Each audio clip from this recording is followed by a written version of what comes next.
Howdy y'all, so I'm going to take another crack at the automatic ripping machine build that I'm doing. Going to try a couple of different modifications. So last time, this thing wasn't actually going to be able to boot to the NVMe SSD, so I needed a couple of other parts. I got an NVMe SATA adapter so I could hook up the Blu-ray drive to this.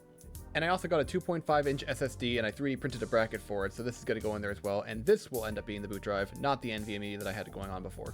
I'm also going to remove one of the sticks of RAM that I had in here because I've been having some problems with another PC with some RAM issues lately, so I'm just going to make it consistent and have it only the one 8GB stick. But yeah, hopefully all this will work this time. Let's find out.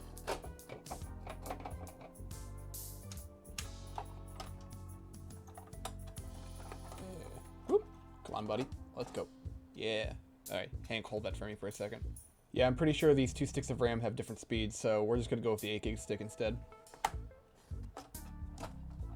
Got two existing SATA ports. One will go to the HDD, the other one will go to the SSD, and then we will use this adapter here to put it into the PCI slot so it can have the access to the Blu-ray drive.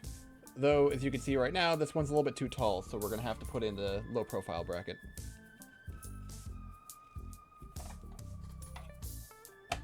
This bracket will hover just over one of the PCI slots, so I should be able to just fit in another drive in here, since this case doesn't really have a space for a second hard drive. Well, it would if I removed the disk drive, but I want the disk drive.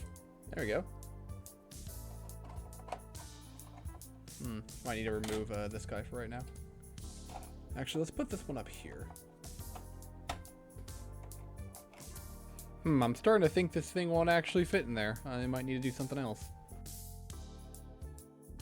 So it looks like the original mount I printed for this thing isn't actually going to be able to work with this because of the different slots in there. So I'm just going to do this funny little thing called just setting it right here and hoping. I mean, it looks like it fits and doesn't really jostle around, so it should be fine. Good thing I had ordered these extension cables. Man, this thing is not going to get good airflow. Oh well. Wow, this is compact. But it fits, so it should be good. How's it with this on top? Yeah, that works. Alright, everything's hooked up. Let's see if we can get Kubuntu on this machine. Cool, it does recognize the Orico drive. That's good. Cool, it recognizes both drives, so I'll just go through the setup process and I'll have something to show pretty soon. Alright, after several hours of troubleshooting, I finally got this thing booting to the 2.5-inch SSD. And the problem was this PCI card. Apparently, whenever this thing was plugged in, it would try booting to this first, and then it would just get stuck in some kind of boot loop. So even though it could boot properly to a USB drive and install Linux onto that 2.5-inch SSD, it wouldn't load from the SSD. Even when I had the SSD plugged into this, it wouldn't boot from it.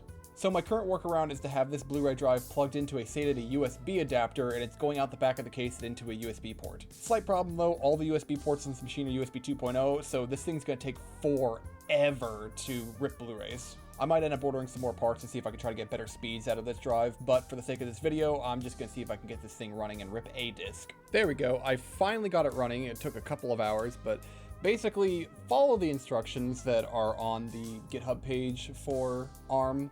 Basically, if you're going to make yourself one of these, I'd recommend just having a dedicated PC with it, installing Linux, and especially having the user be named ARM. Originally, I put eWastelander, and that took me a lot of time because of user permissions and stuff, so I just reflashed it again. The script that they have on their GitHub is really good because it starts from basically zero. You install Linux, and then after that, you just use the script, and it will do the things like installing Docker for you, downloading the script, adding all the configuration and stuff. It's really good, and I wasn't originally following that. I wish I was. There's a couple of post-install instructions you'll want to follow, and one thing I did a little bit differently is I changed the volume of where the media is going to be stored so it's on this platter drive instead of the SSD that the operating system is on. Alright, but now we have it up and running. Let's see if Hank can get ripped. I did realize that it also had a web interface, so this is pretty nice to be able to kind of see the stats of your system while it's going. If you were to build one of these yourself, I would also recommend maybe not going with a small form factor PC like this. Not having enough SATA ports really was kind of a pain in the butt. And it looks like it has support for some NVIDIA stuff too, so in order to help in coding, it would probably help to have a graphics card in there, but there is no way one is fitting in this. Maybe get a case that can fit multiple drives, because it can support multiple drives. And I think I still would recommend, though, having all of the data on a separate drive than the operating system, just in case you eventually need to swap it out, because you're going to be writing to that drive a lot. Well, it encountered a fatal error, so now I need to figure out why it did that. Hank, Okay, I'm seeing a bunch of errors talking about a region code, so maybe this drive doesn't have the correct region code currently. So while I troubleshoot that, might as well put some Eurobeat in. Honestly, I probably should have started with the CD, a lot less data and probably a lot easier to go with. Ooh, that's good. It knows it's Eurobeat. Looks like it's working. All right, let's see if it'll take it this time. Yeah, I used a command called region set to change the DVD's region. For some reason, it was region 2, which is Europe. It's not very Texan of this drive.